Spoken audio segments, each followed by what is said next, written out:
continuing on that point, I did, want to talk a little more with you about, this concept of the marketing funnel. A lot of brands will talk about the funnel and kind of how hotel or what they do to really drive that. What are the different stages and how does Meta play within that marketing funnel?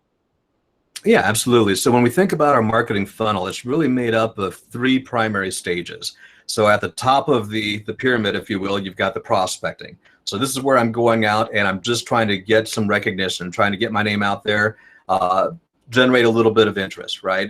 That can be anything from a billboard, if you will, to newspaper ads, magazine ads, anything that I'm doing with true prospecting on the internet actually involves where you're doing audience searching. So you've built an audience and you're looking for, I want somebody who likes long walks on the beach in October, right? So I haven't been in touch with that person at all. Think of it as a cold call, if you will, and I'm just trying to generate that interest.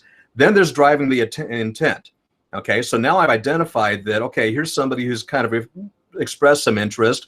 And we know that they like long walks on the beach in October. Now let me start putting content in front of them talking about long walks on the beach. And let me really try to drive that to the next phase and bring it home.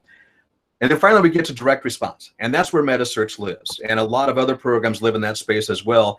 For me, at least, that's a really fun place for digital marketing to work because it's kind of, it's got that instant gratification, if you will. So when I start talking about how I'm tracking my data, and my attribution models, it's a very cut and clean model because I can say, yep, they booked a reservation.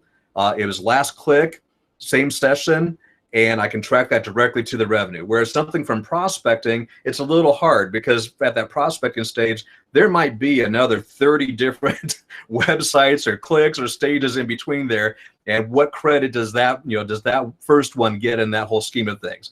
Direct response, though, is very easy to measure. But then we also have to take a look, I touched on this earlier, about that mobile versus desktop, because that also has a different place in all of these stages when we think about it. The spontaneity, right? If I'm driving down the road, I'm in my car and I'm looking for that roadside motel 5 miles down the road. Hopefully I'm not driving and doing it on my phone at the same time. I've got my wife over here and my son, and they're navigating for me. That's what we're going to say. And so they're going on the phone and they're doing, well, that's a high intent, right? So that mobile search is very important to me. But what we see a lot of times historically is that while mobile traffic is going to exceed my desktop traffic, it also has a lower conversion rate most of the time. So we also have to make sure that we account for that and adapt for that. And then, of course, within all of this, and we touched on this earlier, we want to make sure that we're getting the booking. So having the conversions on the website are so very important, and having a website that is optimized for that. Because if they get there, and there's 5 steps along the way to book that reservation, you lose conversions every step of the way. And so the reason I bring that up, because these all then play a role into the bigger picture. And I eventually like to get this all back to my site and get to that remarketing that we talked about earlier, because I know how valuable that is. But all of these play a role and come in together to create your marketing funnel. No, I think, that makes, when you break it down like that, that makes a ton of sense. And there is, that is why brands, OTAs spend millions and millions of dollars on Metasearch campaigns and making sure that they are competing with you. And, I think at the end of the day, you own your brand. And so it's really up to you to make sure that you're taking advantage of it. And, COVID has drastically, rocked the industry that is hospitality.